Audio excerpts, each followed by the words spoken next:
Kalau tidak berani mengambil resiko berkorban, cinta kita tidak akan sukses.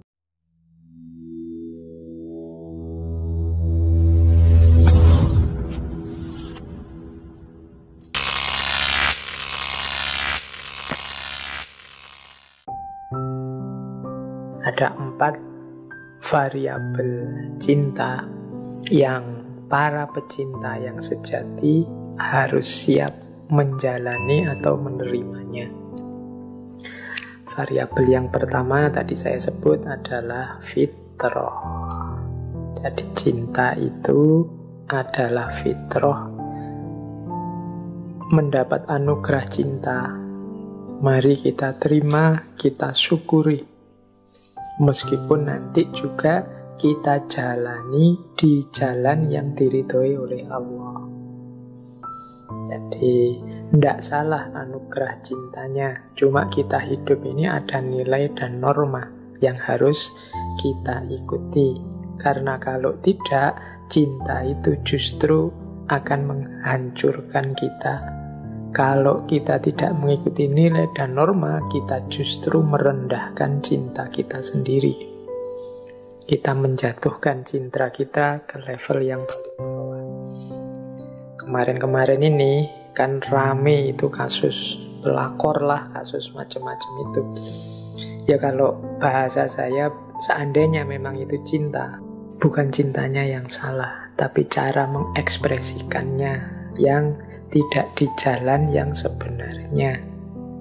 Mengapa? Ya karena dengan jalan menabrak nilai, menabrak norma. Dalam kehidupan ini, sebenarnya dia justru merendahkan cintanya sendiri, menjatuhkan cintanya sendiri. Karena cinta yang seperti itu jatuhnya akhirnya tidak pada ranah cinta yang tulus, murni, sejati, memberdayakan, tapi cinta yang menghinakan, cinta yang diliputi oleh nafsu dan kesenangan jasmania. Jadi fitrah itu ciri pertama. Yang kedua, cinta itu pasti penuh tantangan.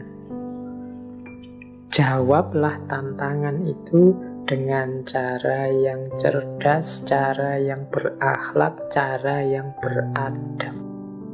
Mari kita taklukkan tantangan ini secara benar, secara baik, secara indah. Kita taklukkan tantangan ini secara berakhlak, secara beradab. Tidak menyimpang dari jalan yang diinginkan oleh Allah dan tidak merambah jalan yang dimurkainya. Jadi ada tantangan yang sifatnya alamiah, berhubungan dengan situasi hidup kita yang sifatnya sunnatullah. Mungkin berhubungan dengan waktu, berhubungan dengan usia, berhubungan dengan kekuatan, dan lain sebagainya. Ini tantangan alam. Ada tantangan sejarah. Tantangan sejarah itu berhubungan dengan situasi hari ini. Mungkin hari ini situasinya pandemi, jadi kita jaga jarak, tidak boleh sering-sering ketemu bareng. Ini kan tantangan sejarah. Ada tantangan masyarakat. Tantangan masyarakat itu tantangan norma, adat, tradisi yang kadang-kadang tidak terlalu ramah pada para pecinta karena dia memikirkan pemenuhan aturan-aturannya. Ini juga kita taklukkan secara berakhlak, beradab, benar, baik, indah. Dan yang paling berat sebenarnya tantangan cinta dari ego kita sendiri. Jadi keinginan kita, kesukaan kita, kenikmatan yang kita inginkan dan lain sebagainya, itu tantangan ego. Jihad akbar kita justru perang melawan diri kita sendiri, termasuk jihadnya para pecinta. Maka teman-teman, unsur kedua dari cinta adalah tantangan. Kalau tadi Romeo and Juliet, tantangannya adalah tradisi adat yang feodal, kemudian jiwa muda, keremajaan mereka yang meledak-ledak. Kalau sayap-sayap patah, tantangannya adalah rezim kelembagaan agama yang ingin menang sendiri, ingin berkuasa. atas nama agama yang menyulitkan Gibran untuk dekat dengan kekasihnya.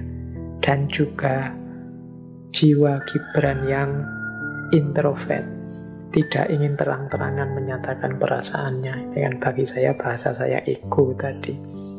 Kalau Khusro Shirin ini lebih kompleks lagi, tantangannya macam-macam, sejarah masyarakat juga ego.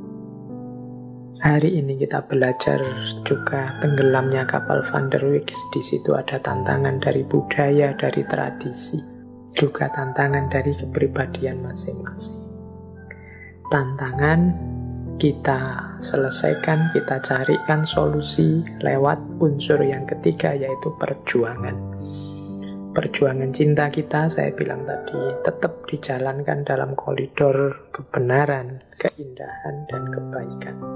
Dengan cara yang berakhlak sekaligus beradab. Jangan lupa, pastinya dalam perjuangan ada pengorbanan. Kalau tidak berani mengambil resiko berkorban, cinta kita tidak akan sukses. Karena itulah sunnatullahnya. Itu garis-garis bawah dari narasi-narasi tentang cinta dan patah hati dari novel-novel yang kita jelajahi bulan